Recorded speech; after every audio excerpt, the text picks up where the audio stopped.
What's up? This is Captain Icetitan 123 here with another Icetitan Reads Bleach fanfiction Part 10. Now this is the part where this is the last chapter where it is going to be in Wenji's point of view. Because the next chapter that after this is not really a chapter, it's the intermission, and here you have a little back story, basically how she came up with the idea of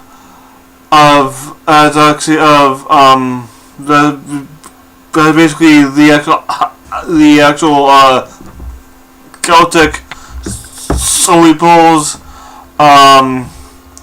You have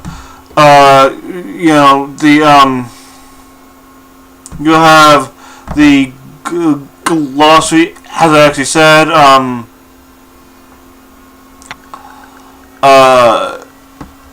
which is basically translating some of the Irish that she actually uses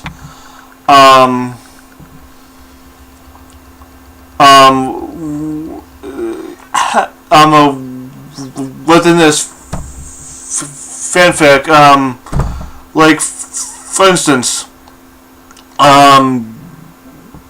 Diabos, that's essentially Death God, aka Shinigami. She really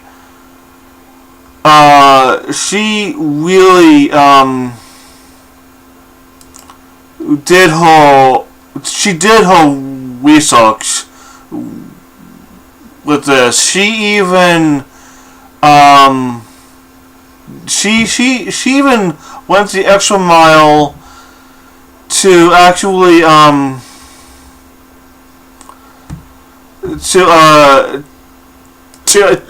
actually find the Irish equivalent to the Zanpakuto, which is Spoid Gumrak, which is translated to combat spirit, which is essentially what a Zanpakuto is. It's the spirit that's inside every single cerebral and that you fight with. That's essentially what a Zanpakuto is. It's obviously, it's obviously a lot more in depth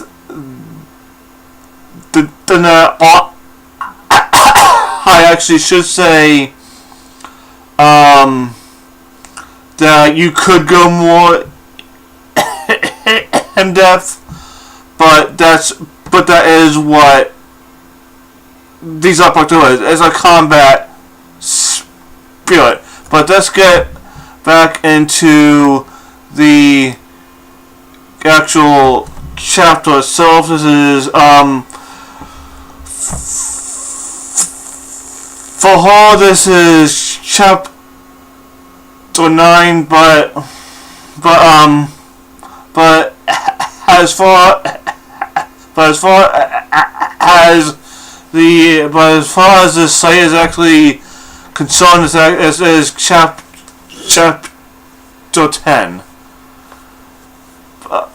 Alright, so The moment my eyes popped open, I started calling for Sally. I sat up and discovered myself exactly where I'd been, laying in a room in Icetitan. She was not lying next to me. I bolted up and noticed the device I had traveled from the cemetery with me was open and empty.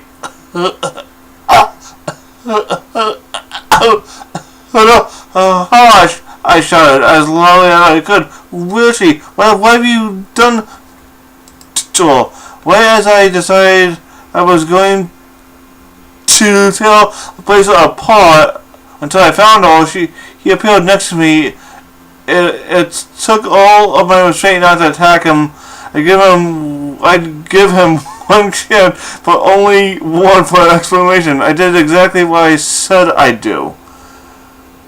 It was his glib reply as he met and held my case. Don't try to hand me that crap. What the hell was that? What did you do? Where is she?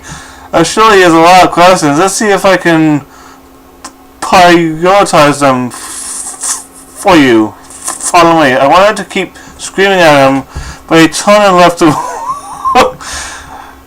You know what? The first time reading this, I was picturing Renji just being so frustrated and angry at Kisuke, but he just still does what he says and just follows him,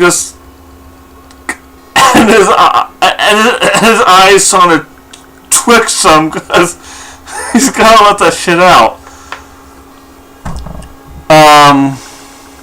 I wanted to keep screaming at him, but he turned and left the room. I was left with no other choice but to follow. Fortunately, we only moved into the adjoining room.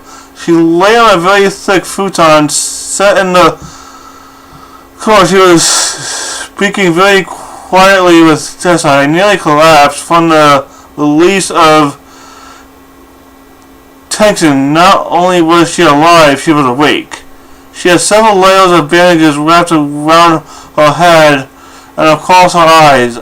I looked at her. I was about to apologize, and he simply set his hand upon my shoulders and turned and left the room. Tessai followed immediately after. It took you long enough, she teased, turning her head toward me. I didn't think you were going to wake without assistance. Each step to her seemed to take forever. I flopped down beside her, took her in my arms, and allowed myself to cry abashedly as I held her. With the last attack, she should be dead. Damn it. It's the attack she did last chapter. It's real bad AUG mode Felicia.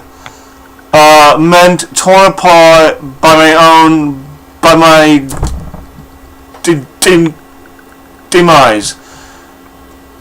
She had focused all reactor into that attack. It was like Captain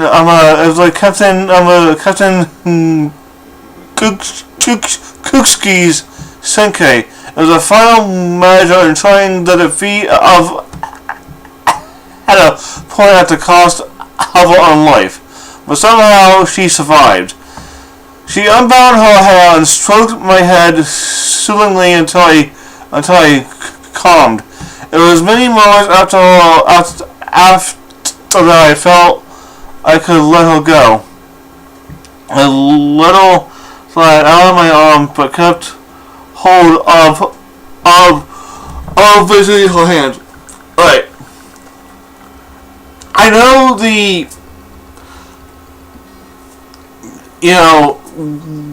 within the timeline of the events. Senkei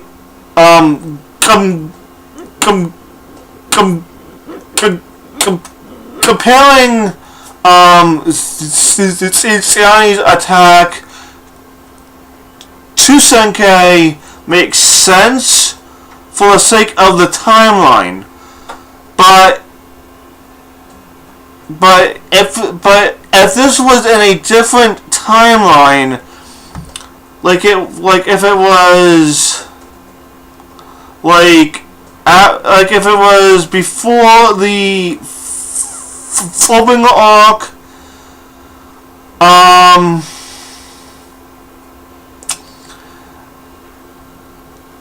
I would have to probably say more like Byakuya's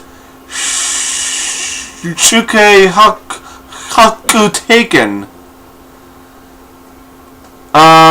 But that's assuming Renji actually saw that. But yeah, for the sake of the timeline, Senkei is the best apt description that I think. But yeah.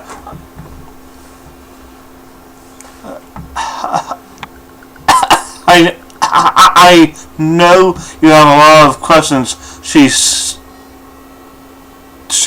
stated. What's what I can fairly well assume. What's wrong with my eyes? Nothing really. Putting me back together as it was a bit more harsh process than Kisuke thought it would be. Lay is just really painful right now. I should be able to remove the bandages in a few days. I moved and slid around behind her, sitting against the wall, and pulled her into my arms with her head on my chest. I could not make myself let her go, so I was really bowing her hollow inside your head. She giggled a little and nodded.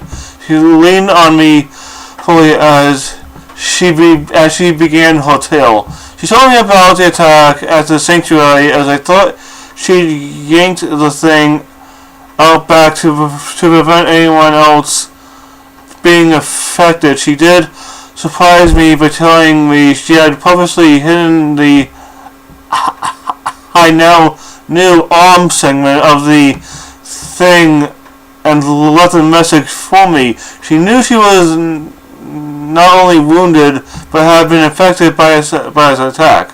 She knew then she would have to do something drastic. She accompanied me to the World of the Living, specifically She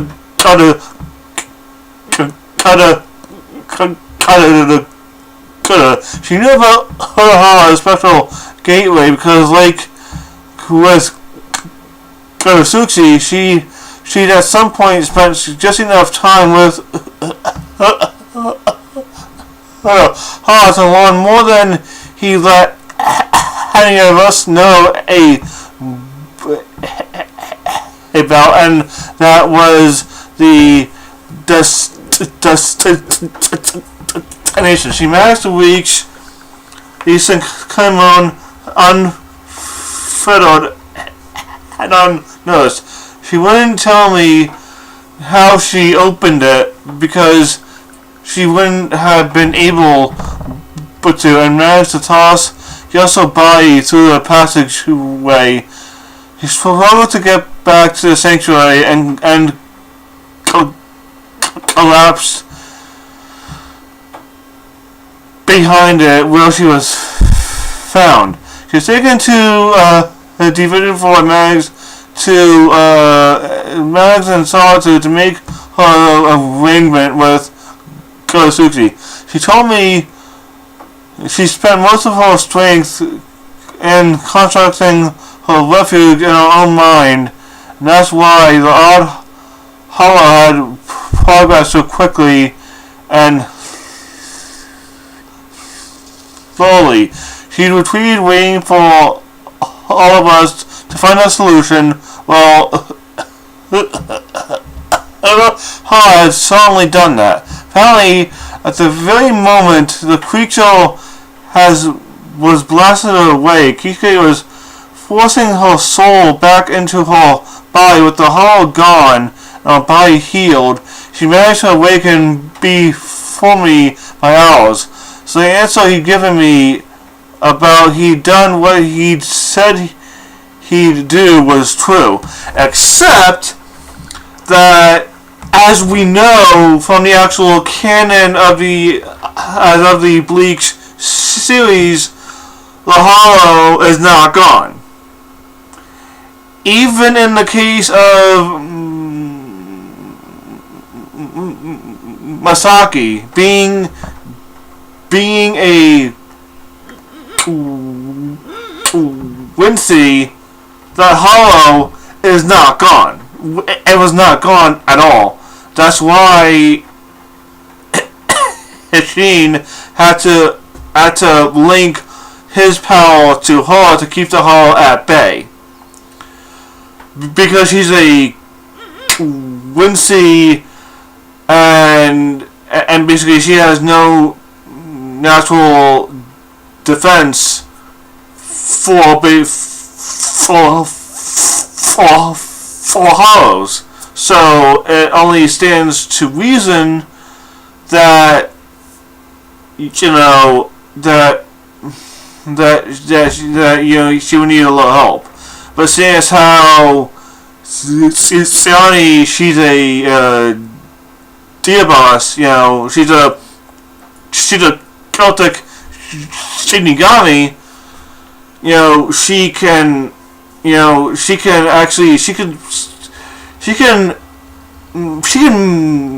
can manage having a hollow inside of her for a little while, but this specific hollow is a ticking time bomb. It is really a ticking time bomb. But yeah, it's just waiting for its chance to basically like. But yeah, let's get back into this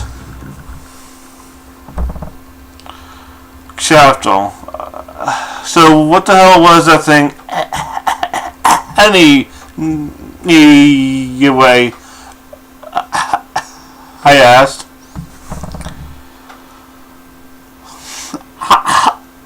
I have an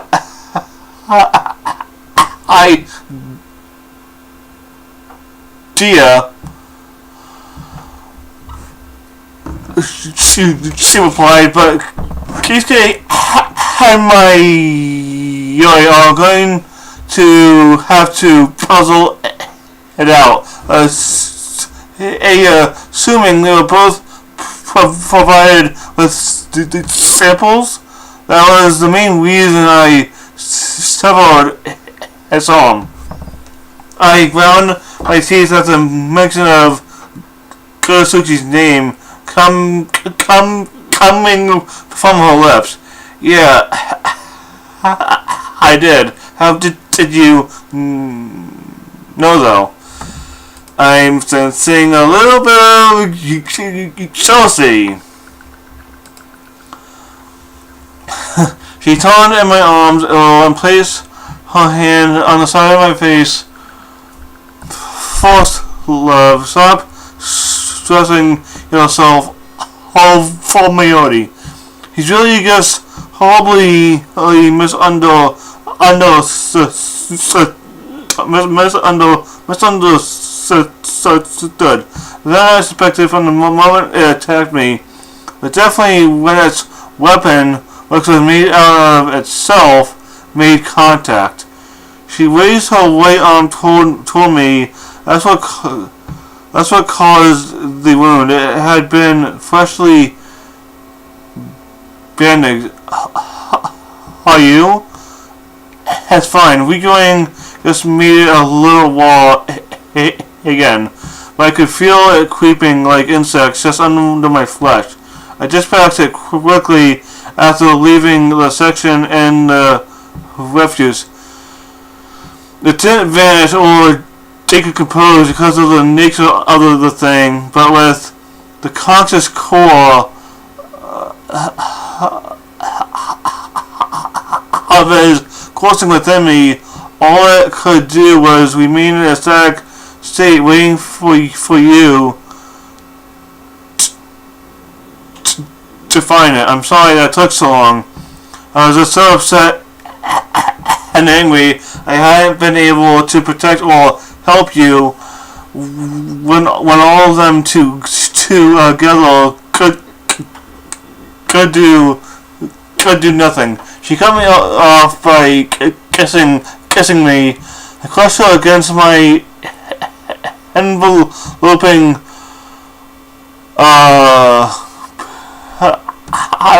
I crushed her against me, enveloping my arms as I drank in the warmth and depth of her kiss. This had been my goal. This is what I've been fighting for, and for this moment it had all been worth it. It was ages before I let her go again. Even then she was hesitant to move anyway. I love you, Wenji. Hey, bye. She whispered in my ear before she settled down again. Resting her head upon my chest, I closed my eyes and just held her. I'm sorry if I actually sound like I'm actually kind of getting choked up, but that's because I know how this fan fiction ends, and it is very, very sad. It's very emotional, and I apologize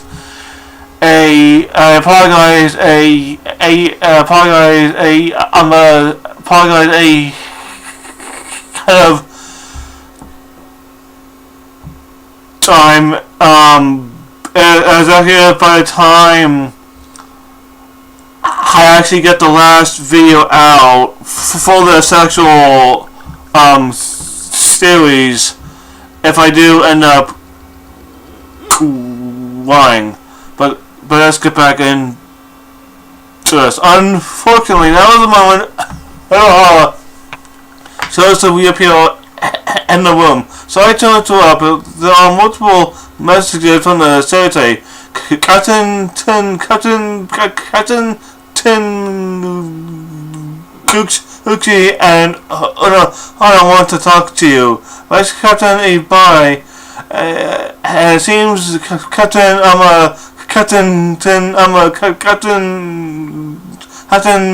Kozuki wants his toy back. He looked at me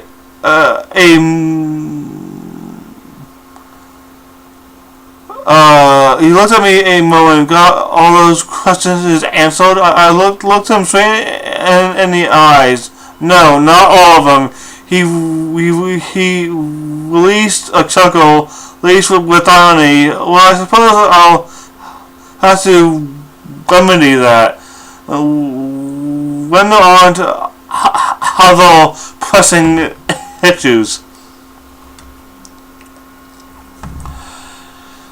He turned to leave, but was stopped in his tracks by Shiana's voice. Kisuke? What? Shohiro, he's here.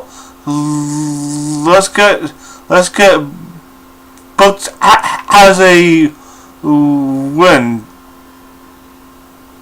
Take it. Shiana growled, but let him leave the room. I was about to ask her what was going on, but then I remembered she said she had reserved a few words for a man. I slithered out from behind her, stood and pulled her to her feet. Guess it's time to go back. I held her hand as I started to move to the door and was met with resistance. I looked at Stanley and she remained perfectly still. Her head was lowered. I became instantly nervous when I thought I saw a slight tremble in her shoulders. What is it? I'll let you take that thing back to Kurasuki. Then I won't even have to see him. Nothing to worry about. All you're doing now, I'll talk to Byakuya and we can both see I don't know how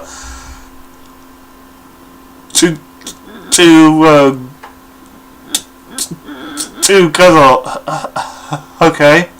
Her hand released mine and full panic rose up and me again. I didn't want to have this conversation yet, she said softly. I could tell she was fighting tears from the tremor in her voice. And don't think I don't know. That's precisely why you came in here right now. You mommy Winkle, she shouted, told your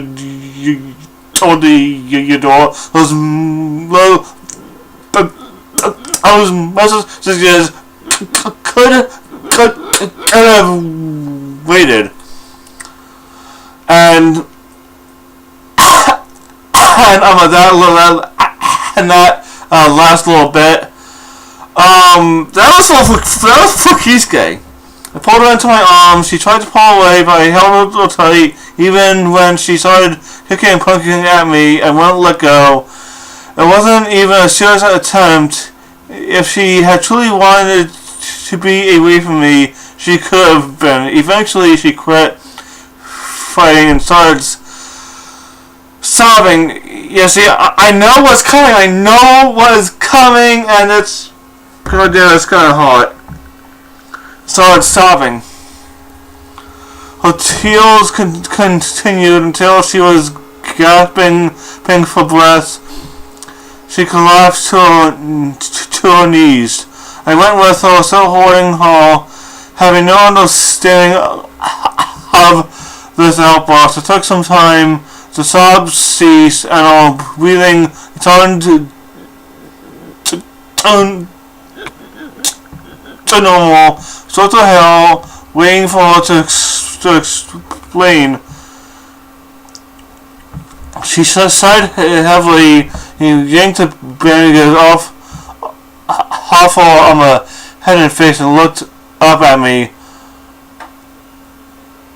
Her eyes were still tinged deeply red. I hoped to delay this till they were more normal, but sensitively or no, I have to see you while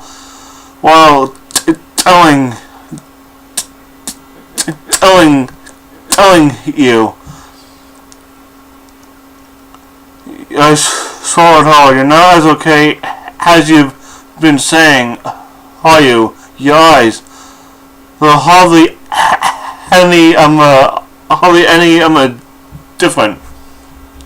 She nodded, and that's not all. I can't go back to the Icetitan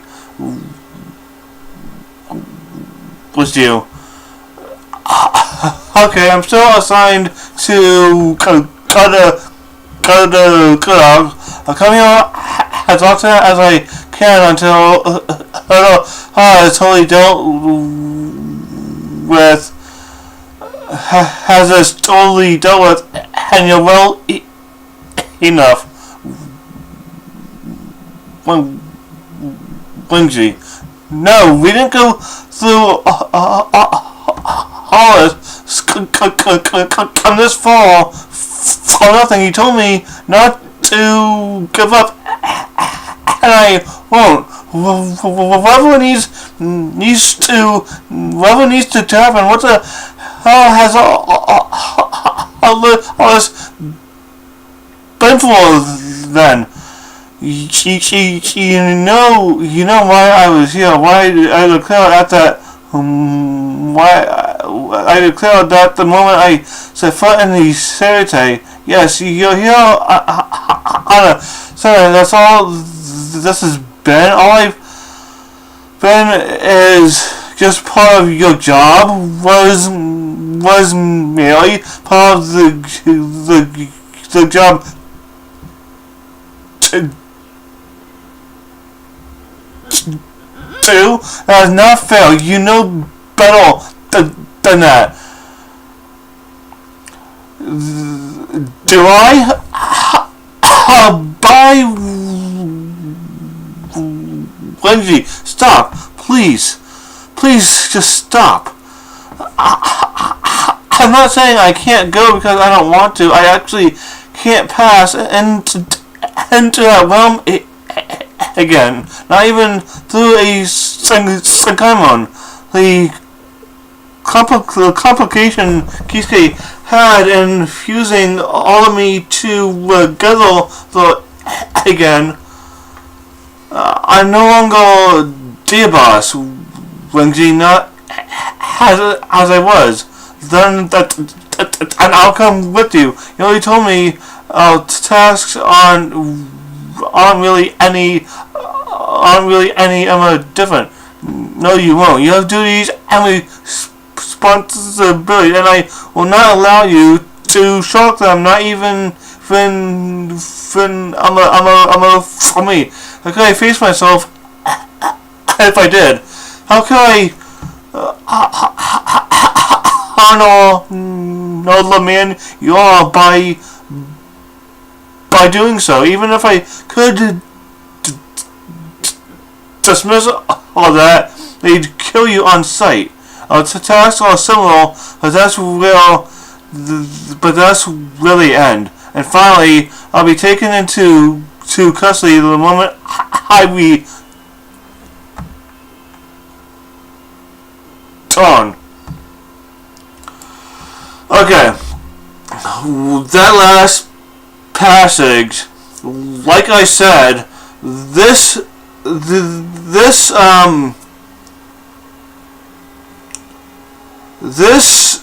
fanfiction takes place in between the Soul Society arc and the manga arc, taking the place of the Bout arc.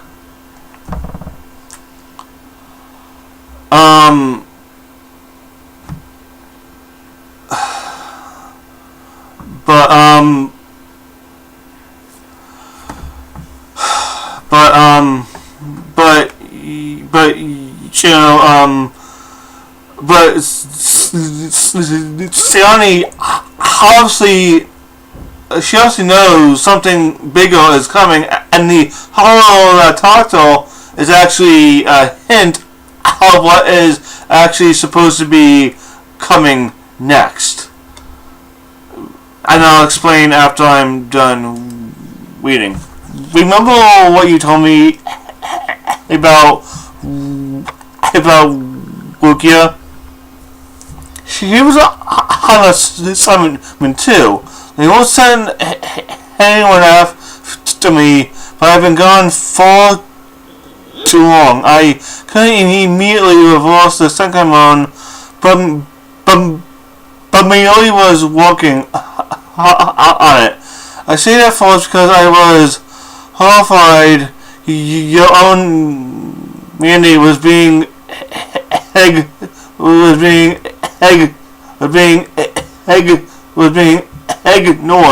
Then I was allowed to remedy that even slightly as I got to know Hanato Hisane Mayori, everyone just so unique and you. The moment I stepped out of that gateway and accidentally knocked you down, I have loved you. I kept telling myself not to because I knew I would have to return at some point. The problem would be solved by Miori or Kisuke. Abject futility and childish denial on my part. The more time I spent with you, more I love you and just made my denial stronger. But now I have no choice, no options. It has to be a way. You told me not to give up. She grabbed my face and tears were flowing down her cheeks. Again, there was not. And there was one more thing. The main reason I had to return to the spiel, we defeated the Hollow Energy. We did not destroy it. We brought our more. I can't pronounce that. Sealed with Shikotsu Taiho, blasted it apart, but it couldn't kill it. It's still in here with me, Renji, and even as I speak, all it will take an exceptionally long time is reforming. How Konso,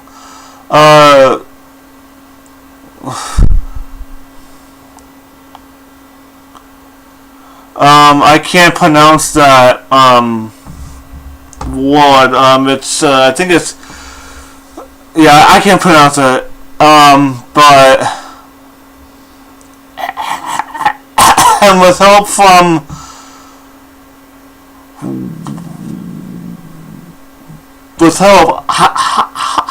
I can exercise the thing completely, but I can't do it here. You have to let me go, Renji. I'm sorry. I wanted to say something. There were far too many thoughts flying through my head to stop.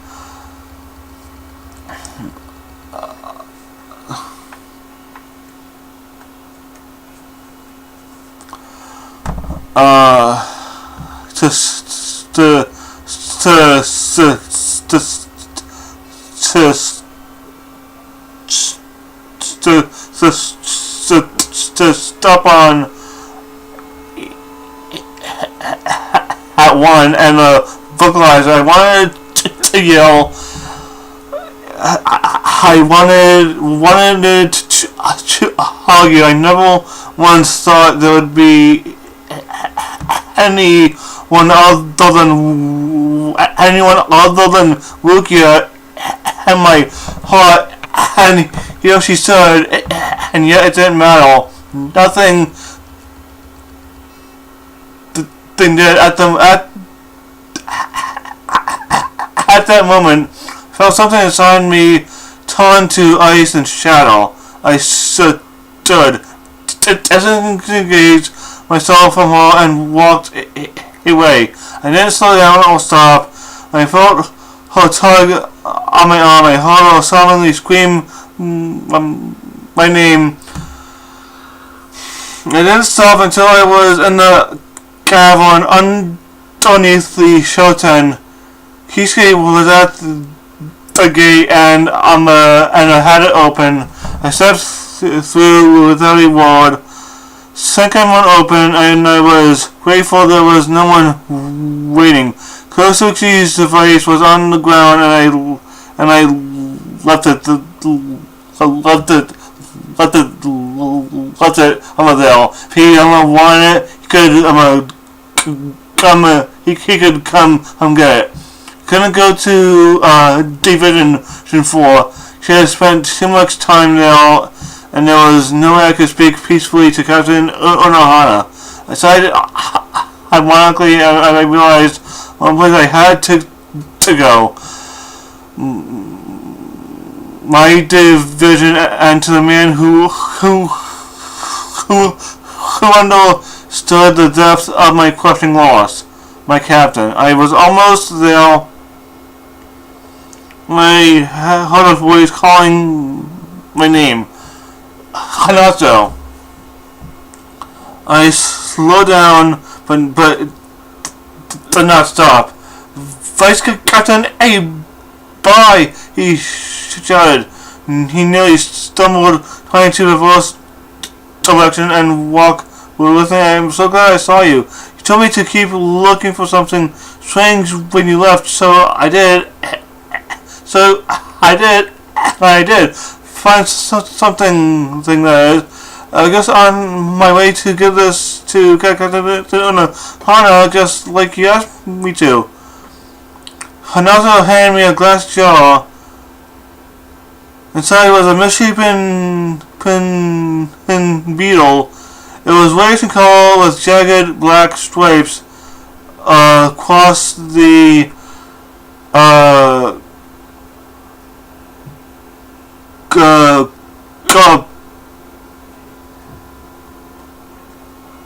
press. Okay. That's the chapter. Now, for those of you who are wondering what that beetle is, alright. There is an Espada. Well, right now, at this point, he would be at a long call. He'd just be at a long call. No, yeah. He would definitely be at a Spada. But which Espada is almost as insane and actually I'm scientific as Mayodi is. Which Espada could actually change a hollow so drastically that it tries to replicate itself from its host. That's who the true villain of this fan fiction. The true villain of this fan fiction, and this chapter was most definitely very emotional because this is where Sayani is really coming to fully realize that her and Renji can never truly be. They definitely want to be together. They love each other fiercely. They fiercely love each other. You know, if it was a different kind of if it was just a normal hollow attack, it could happen.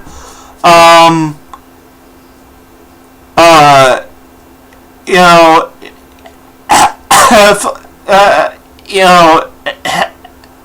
if Sayani was not from the spear, if she was actually from the Soul Society, it would definitely definitely happened. But the fact that she's not thumbnail plus the hollow, especially the hollow. That's what is really keeping them from being. That's what really is keeping them from being together. But there is another person for Siani. We will meet him later on, but like I said before, this is the last chapter that we will be in Wenji's point of view. From now on, we will be in Siani's point of view. So that's all that. Actually, sorry. Overall, this was a very emotional chapter. I had to, kind of choke down my emotions, because I know what's going to happen, and I am actually hearing her voice in my actual head,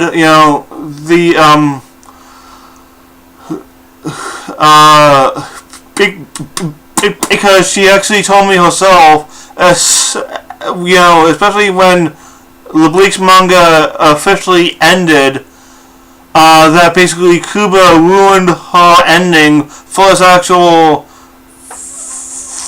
fanfiction. Because she's very opposed to just like I am. She's very opposed to basically Wenji marrying Rukia. She's very opposed to that pairing being made canon. And for those of you who have read ahead, you know why.